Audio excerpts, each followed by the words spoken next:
Hey guys, Eric Kaiser Remax, your host of another episode of Probate Café, and today with us we have Jami Shapiro with Silver Linings Transitions.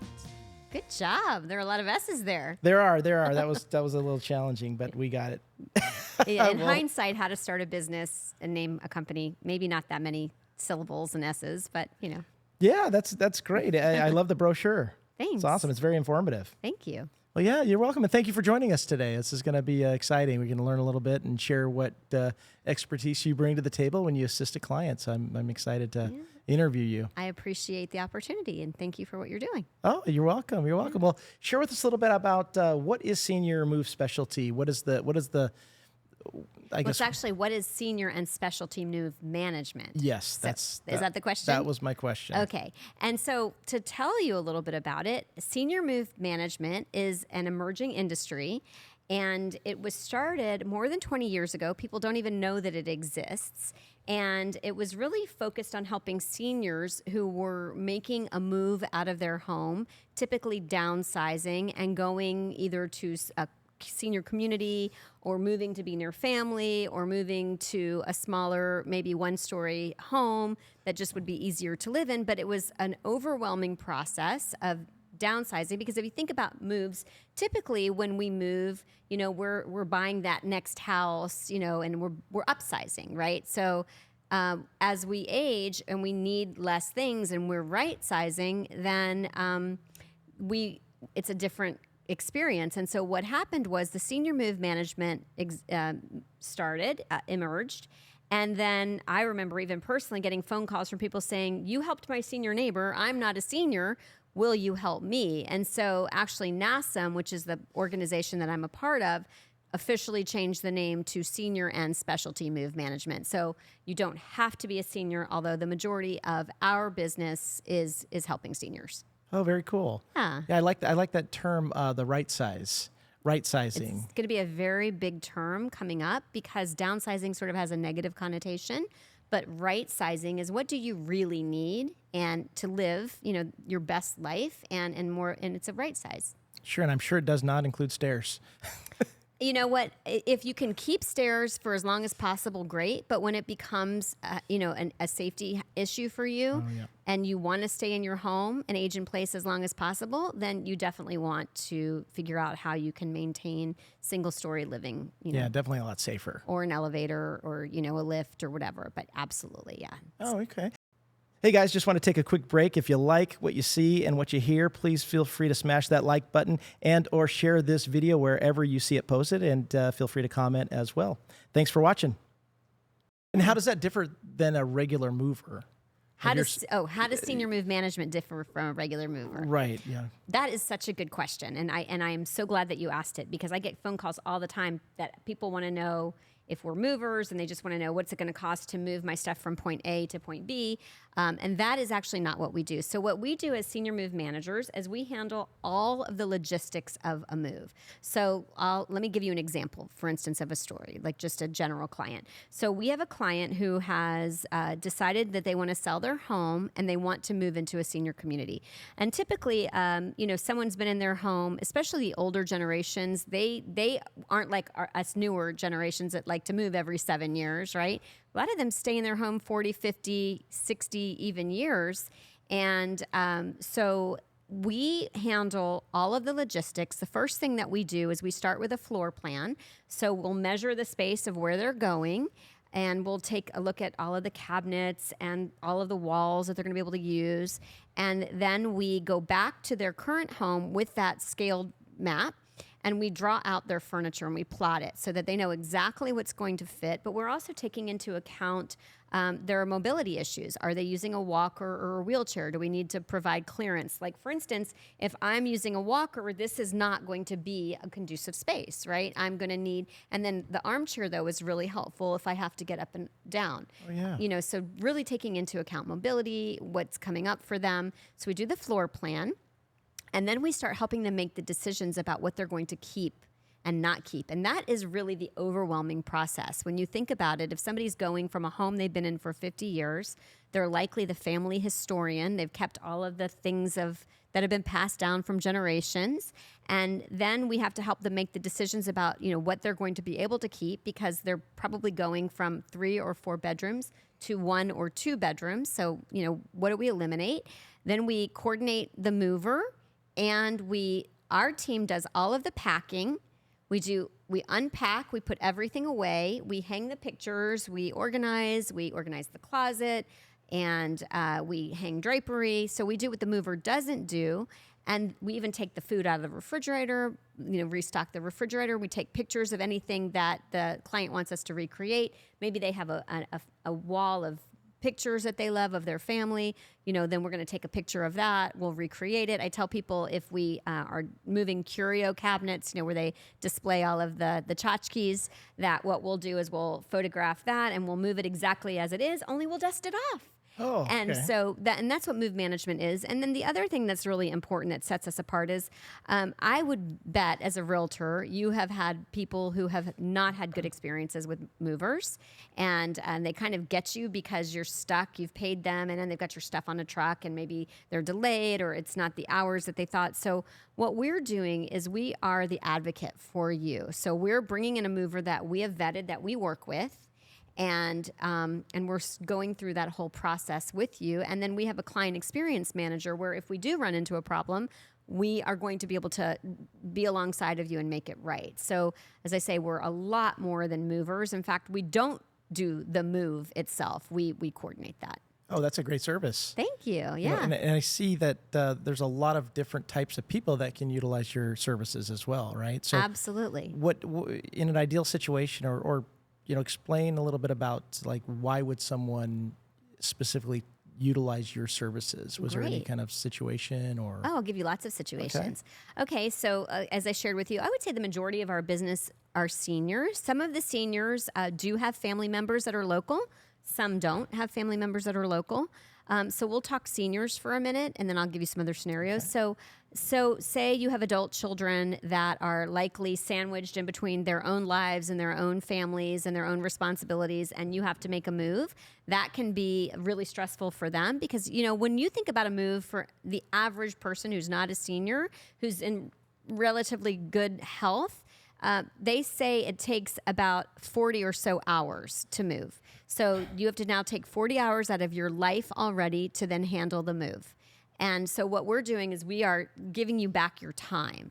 But if you're a senior, then you might have physical challenges, which make it even more difficult. I know that as we age, it gets harder to climb on ladders and harder to reach. And so you don't have the physical capacity. And we've had a lot of seniors who think they want to take it on themselves, and then they end up injured. And then you've just cost yourself a lot of time and a lot of money and a lot of stress. So we're there to help with that physical part of it. But the emotional part, it's really difficult. You asked me another scenario. I recently moved in with my boyfriend, which was an exciting. So my company, Silver Linings Transitions, when I went through my divorce, they moved me out of my house and helped me downsize to a smaller space.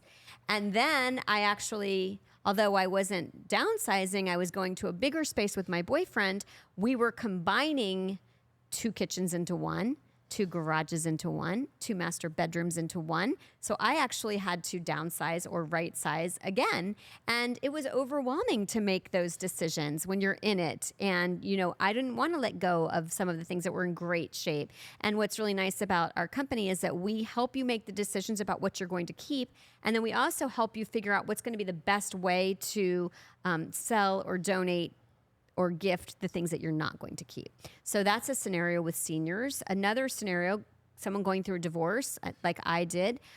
You have a busy life. I had never made a move as an adult on my own. So just having that extra support, and people who could go in and just completely put everything away and organize it. Another great example is a busy professional or a parent with young children, and they just don't want to take time out of their busy schedule. I share very openly that I have ADHD, and so organization is not my strength. I don't see space the same way somebody who is organized will see it. So to hire my team, most of them are super organized.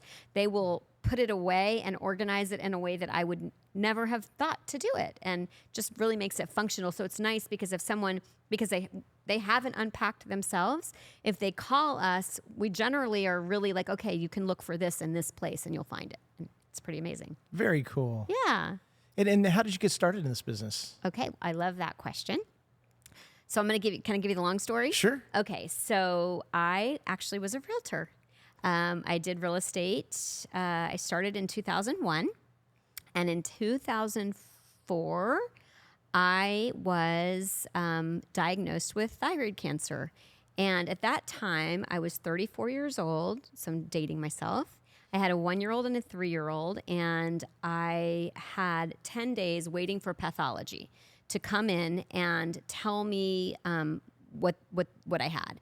And when you go through something like that in your life, you really evaluate, like, am I on the path? Is this the life I want to live? And I didn't feel that real estate was the right business for me, but I didn't know what I wanted to do. So I did real estate until we moved to California in 2000, I think 11 or 12, I can't remember exactly. And I was a realtor in Florida. And I didn't know what I wanted to do. And actually, I briefly worked for a cancer foundation as their director of marketing and communications. And I stumbled on the senior move management industry, as I mentioned to you. And they were going to be, coincidentally, although I no longer believe in coincidences, we're going to be having their national conference in San Diego. So I went to the conference, and they said that, senior move management, because at the time that's what it was called, was a great career for realtors. And like I said, I knew it wasn't real estate, but I didn't know what it was. I was an only grandchild to my grandparents. I was very, very close with them. And although I wasn't a cancer survivor I didn't have to go through chemo and all of that, I had to go through 10 days of waiting to find out what I had, waiting to see if it was in my lungs. So a lot of what someone going through cancer, I had that experience. And so when you are going through that at 34 years old, you want to be a senior. I want to have gone through whatever I've gone through. So I discovered the industry, and then the name Silver Linings Transition sort of just came to me. It was I say divinely inspired. And because had I not gotten cancer, I never would have really contemplated what it was that I was doing. And I probably would have stayed on that path. I did really well. I love people. I love houses. So, that fit very well. And so that is sort of how it all came to be. And that's basically how you came up with the name. Yeah, exactly. The silver lining. So what I tell clients is, because, like I said, the majority of the time they're going through a tough transition. It's either going into a community or going through a divorce. And what I share with people is, we can always find something positive in a negative situation. And, that was my experience with cancer. Had I not gotten cancer, I probably would have continued down my path. And let's look for, the things that are good in this situation. Let's look at what we can celebrate. Let's look at approaching this change with curiosity rather than apprehension. It will, always in any part of our life, it will serve us better. Yeah, and it seems to work out for everyone eventually, right? Give them something hopefully. enough I always say, there's always a lesson. Yeah, there's always a lesson. Some way you can. They say you grow through what you go through, and I'm definitely a firm believer in that. Yeah, that's. I've been through a few of those myself. Oh yeah. So, well, give us an example of how you help clients. Okay, so let me think of a scenario with a client. And all right, so we have a client. She's a widow, and she actually has cancer right now. Oh. And she has kind of been putting off making a move to a senior community, really apprehensive about it. And what often keeps people stuck in their homes is that they just don't know how they're going to make a move. They don't know how they're going to make the decisions. They don't have the physical capacity, and they're fearful. Most of us, and I would imagine you're one of those people, the idea of change is not ooh, sign me up. Let's change. We don't like uncertainty. And so I think people stay stuck because it's what they know. Mm-hmm. But what they've figured out is that isolation, and they've definitely learned this with COVID, is more detrimental to your health than smoking 2 packs a day. They've proven this. And so if you can overcome the fear of leaving what's familiar to you and opening yourself up to what's possible, then senior living is really, really a great option. And I find even people who can afford to stay in their homes, it might not really be the best decision unless they have a lot of people coming in, a lot of services, because even bringing in a caregiver who's there for 4 hours a day or whatever, you're alone a lot, right? Versus being in a community where your meals are taken care of. You can come and go as you please. I call it cruise ship living on land. I mean, or even dorm living for seniors. Like there's so much available. So we have this client. She's widowed, and she has cancer herself, although she's responding really well to treatment. And she's sharp. She's super sharp. She was an economics major. But she's now, after years of contemplating, okay, I am going to make a move to a community. I actually met her. I'll share my wand story. Yes. So I was out at this community meeting with them to share about Silver Linings Transitions, and she was touring the community, and she was talking about how apprehensive she was about the move. And so I walked out with my magic wand, and I said, okay, this is if I were going into your home and doing a consultation, and I asked you if I could wave a magic wand and all of your concerns went away, what would those concerns be? And she started to tell me what they were. And I said, well, guess what? Silver Linings Transitions makes moves magical, and all of those things that you're concerned about are things that we can take care of. And she remembered the wand. And when she finally was ready, after months of meeting me, she said, I remember that lady with the wand. I met with her. And now she will be moving into her community this week. So we've handled all of the logistics. We've coordinated the mover. We've done the floor plan. And so the day that the movers arrive at her current home that she's been in for probably 20 years, not as long as some of our other clients. But so the movers will have done the pre-packing and the floor plan and the sorting. And then the movers will arrive. I think she's moving in on Wednesday. So the movers will arrive Wednesday morning. My team will pack up the wardrobes. We'll pack up the food. We'll pack up the last minute items that she needed that night. Her bedding. We'll make sure that we've got clean bedding for her so that afternoon, by the time she comes home to her new place, we'll have made the bed. We'll have put the food away. We'll have organized the kitchen, the bathrooms, the closet, hung the pictures. I don't know if I said that. And she will be able to spend the night in her new home the same day she moves in. Oh, that's so nice. Yeah. And it goes to maybe my next question is, and you probably already covered it, but I don't know if you can expand, but what makes you unique? Oh. Besides what you've already covered, which I don't know Sure. how you could build on that. Because I can tell you that if you are going to work, if you're going to do a senior move, make sure that the company that you're working with is a member of NASM. That's NASMM.org. So I would venture to say that anybody who's a member of, not anybody, but generally anybody that's a member of NASM.org, they're already going to be at a higher level because they have subscribed voluntarily as a realtor would. So you are a realtor, I would imagine, not just a real estate agent. So you take a code of ethics, right? But you don't have to be a realtor to sell a home. You choose to have that higher level of accountability. So that is the same for me. I have to have special training. I have to have insurance. I have to prove that. I have to have, I take special classes so that, we are able to help seniors with the needs that they have. So I'm a member of NASM. Any mover, a lot of movers will say they do senior moves, but they are not trained the way that we are. They're not going to give you the guidance. They're not going to do the emotional support that you need. A lot of the movers, they might put your stuff away, but they're not going to organize it. They're not going to take it into account whether the walker is going to be able to get around the furniture, whether that furniture is safe for you to get on and off of. Like they're not going to be concerned about a rug, which could be a tripping hazard. So they're not looking at all of the logistics. And then I'm also connected to what are the resources, like for instance, that are people who are available to help them with whatever their needs are. So I have a really good, fingerprint on what's going on in the space around seniors. We do a lot of divorcing clients, so I can connect them with mediators and certified divorce financial analyst. But so what makes Silver Linings Transitions unique is, besides me, which I joke, I would say that I'm very proud that we are 5-star rated and reviewed, and we will bend over backwards for our client to make sure that we've done a good job.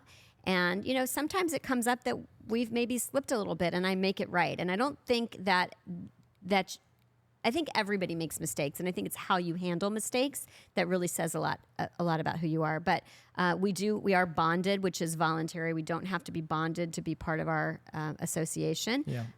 Another thing that I think makes us different, and something that sort of evolved, is that I ended up going through a divorce after starting my business and realizing that there is a motherhood penalty for a lot of women who have stepped off their career path to raise children.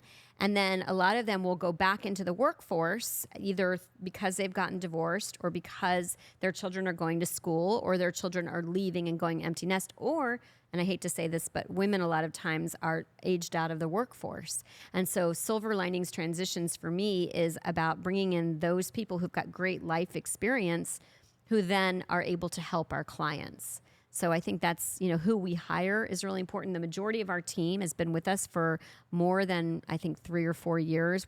Our company is in business for 10 years, but working actively for more than 8, because I jokingly say, just because you decide you want to start a business doesn't mean you're going to get a client. Right. So it took a little bit of time, but we've been working with clients, in the San Diego, Orange County area for more than 8 years.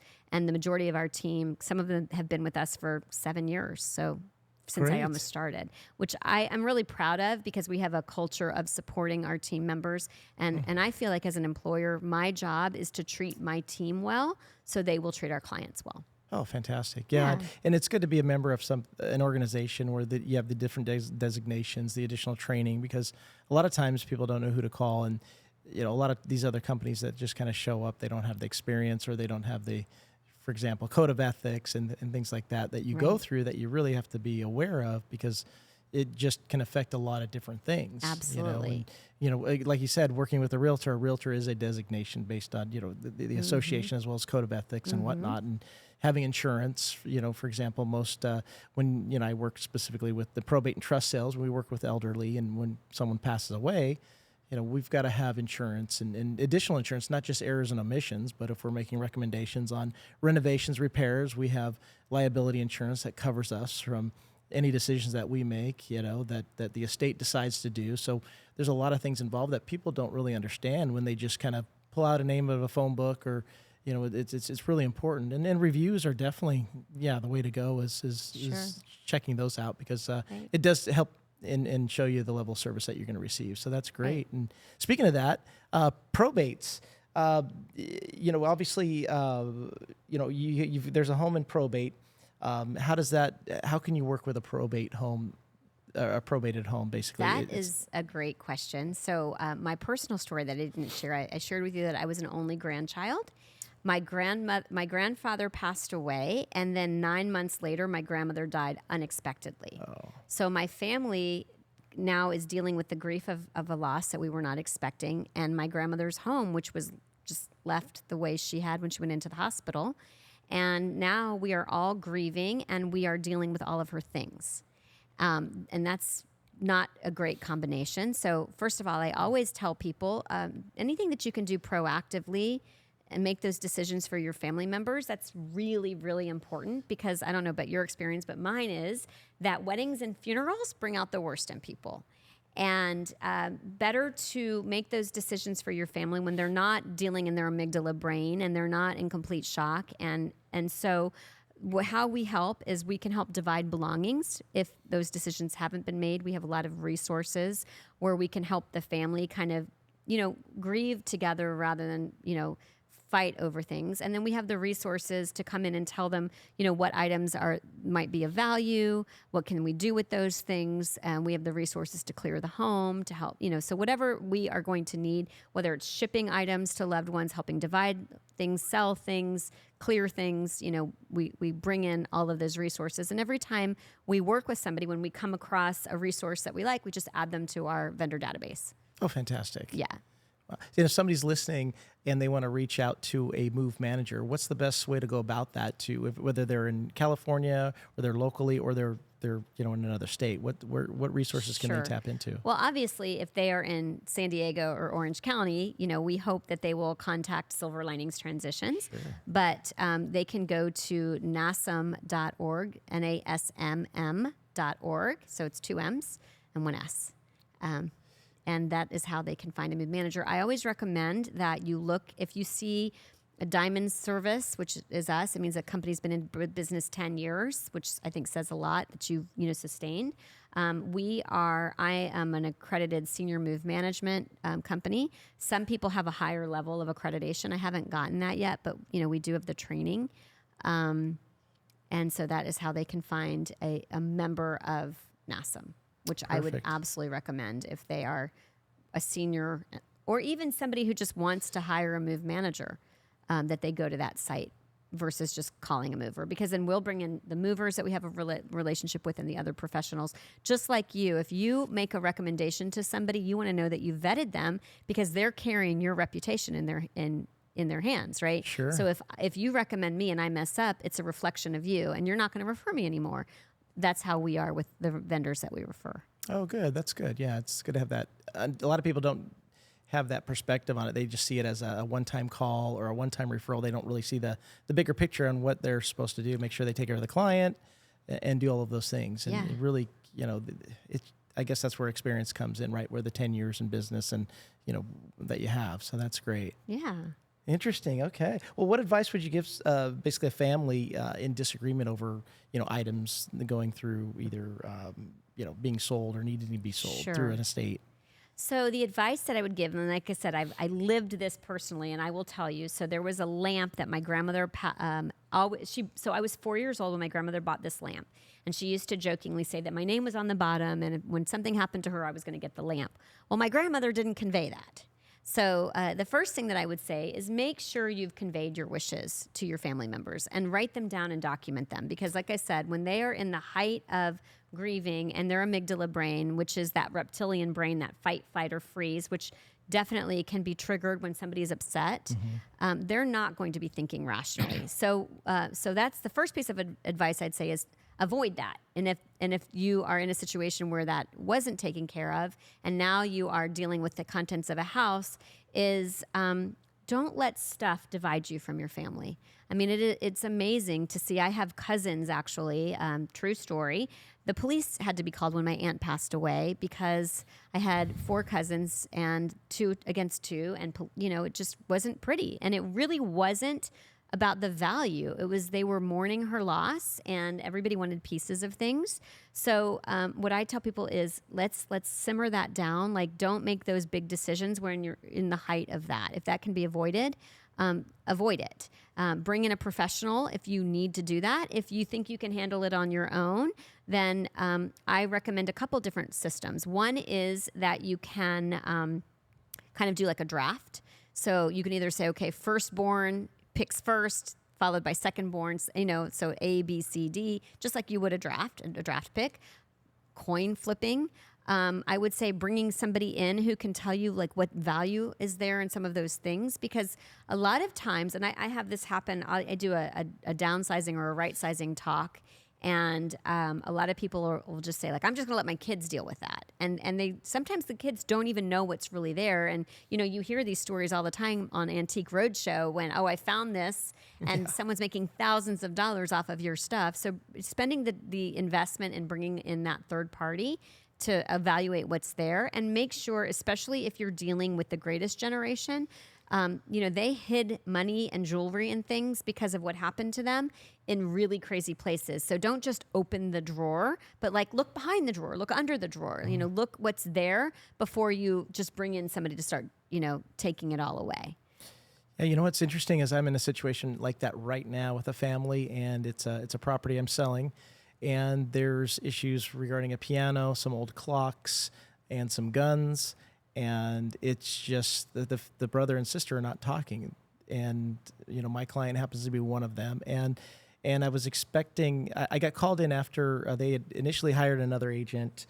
Well, they didn't hire them yet, but the other agent, after my client explained how she felt about her sibling, she didn't want anything to do with this transaction. I was like, okay, well, I deal with this. This is half the probate issues and trust issues are this situation. Again, that's why you want to work with somebody that does this consistently, right?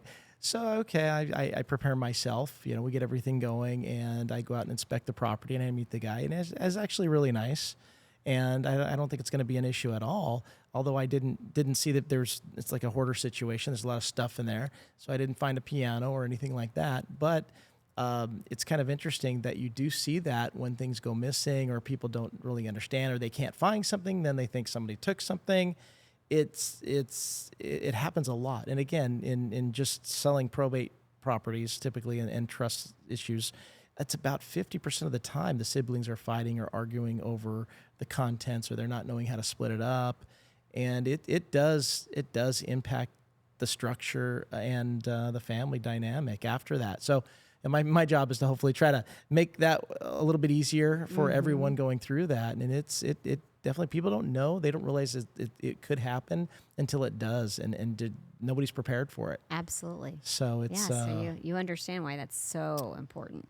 I mean, it happens in divorce too, when you're fighting over things. And I'm like, do you want to spend all of this money with your attorney fighting on something that doesn't even cost what you're fighting about, right? But it's really about, so how can we duplicate things? Like, we duplicate photo albums for people. What can be duplicated? And then also, just if everybody even can get a point system, like everybody gets 100 points, how much do you want to bid on, this item? And then really remove that human pain from the decision. Interesting. You've got some really good strategies to go in and I've lived it. Wow. Yeah. I mean, some of these things I haven't even thought of. I don't deal with it, but I mean, I was thinking about it. I was like, wow, point system. Okay. That's pretty good. So one of the things that I do actually during COVID, I got my divorce coaching certification because as I said, we do seniors, we also do divorcing people. And I wanted to be able to go into those scenarios and have the tools that I need. So I will personally go in and help couples divide their things, and I can do it for families. Oh, that's great. Yeah. Wow. Yeah. I'm sure you've got a lot to offer. I can see that. Thank you. There's a lot of people out there that can utilize your services in many different facets and situations. So, well, that's where the ADHD comes into. Wow, that's great. Into play. Interesting. But cool. but really seeing what it is that's needed. And again, sometimes life is your biggest lesson, and when something happens to you, it's like necessity is the mother of invention, right? So True. I lived it. Wow. Yeah. Well, thanks for sharing that. And Oh yeah. how can let's share some advice on someone who's preparing their own estate. How could they avoid those family issues? Like, what would you say? So, like, for instance, I actually did my own estate. I hired an estate attorney, and I documented those things so that my kids will not have to fight about those things, and just made it really clear to them. So I think that, again, anything that you can do. This is the part that's hard, is that all of us are going to die. We have not figured out a way to not make that happen, right? But we bury our heads in the sand and we pretend like this isn't going to happen. If I don't talk about it, if I don't prepare for it, it isn't going to happen. And I remember even, doing my own will way before I started the senior move management business. And I was really fearful of doing that will, because that was like putting it into paper. But what was nice is like getting it done and knowing that it's taken care of. And of course you have to update it as things change in your life. When I did my will, I had not purchased a home with my boyfriend. And so, obviously things change, but doing anything that you can proactively to make those decisions so that everybody, those things have been addressed. And to think that it isn't going to happen to you or to your family, you're just kidding yourself. Right. And I'm sure there's probably 20% of the population have a trust set up now. So if they have that set up and the next, they want to update it, right? They can reach out to you, say, hey, we need to update, because we acquire new things, right? Whether, whether it's a car, whether it's jewelry, anything like that. So obviously, every 5 years, so you should be incorporated in those discussions or your services, right? Because, well, we're going to refer them to, again, a vetted estate attorney that's going to help them with that trust. I'm not an attorney, can't get legal advice. But that would be something that they could definitely add into that to make sure that they can think, okay, we acquired these assets. Now we need to make sure we update our trust. Sure. And then, if they have any questions. Right. And I do want to point out to you, and you think about this, I think about my aunt who passed away, and now, she, unfortunately, 2 of my cousins have since passed, but she left 4 children behind, and they no longer have a relationship. And I have 3 children of my own. And I mean, the idea of them fighting over my things and no longer having a sibling relationship makes me so sad. So you're doing your family a disservice. Like I just, you really need to consider what it is that you want your legacy to be. And that legacy is not only leaving things behind, but leaving your family in a situation where they're set up for success. That's so on spot. It's so good. It's very true. That's what the ultimate goal is, to make sure that your family is still together after you pass. Right. I think that trumps everything, right? And I think you've got that under, you understand that as a probate realtor, like, what can I do to keep this family in peace? Yeah, I want them to be able to smile at each other when they go to the family reunions, especially the big families, right? You don't want people talking behind someone's back about someone got cheated out of this or that, and that's like, it's just, you see it, so you try to do your best to kind of, the mindset is like, I've always got to keep this in the back of my mind. How is this going to affect everyone going through this process? It's not just, just this deal, and it's like all the other things that go along with it that people don't really see, because if you don't have that experience, you're not going to see and know how to handle that and make sure you're doing the right things at the right time for everybody, and how it's going to affect everybody, because then everybody just stressed out, and just things can happen, right? They can, it's a bad situation if things start popping up when people disagree. It's always, you just never. Well, Jami, thank you for joining us. I really appreciate you being here. And it was, so, can someone get a hold of to work with Silver Linings Transitions? Call 768-24. We will take care of them. And of course, they can on the web, and it's Silver Linings Transitions with an S.com. With you at the beginning, that's a lot of S's. I wouldn't about that because it's name before I started the business, but that is how you can find us, and we would love to help. I'm sure you'll do a great job. Thanks, guys, for watching, and stay tuned for our next episode of Probate Café that you can implement to either your estate planning or your current action. And as always, us, if you do need a referral, someone like or your local attorney that can probate process and or possibly set up a trust for you. Thanks for watching, and we'll see you next time.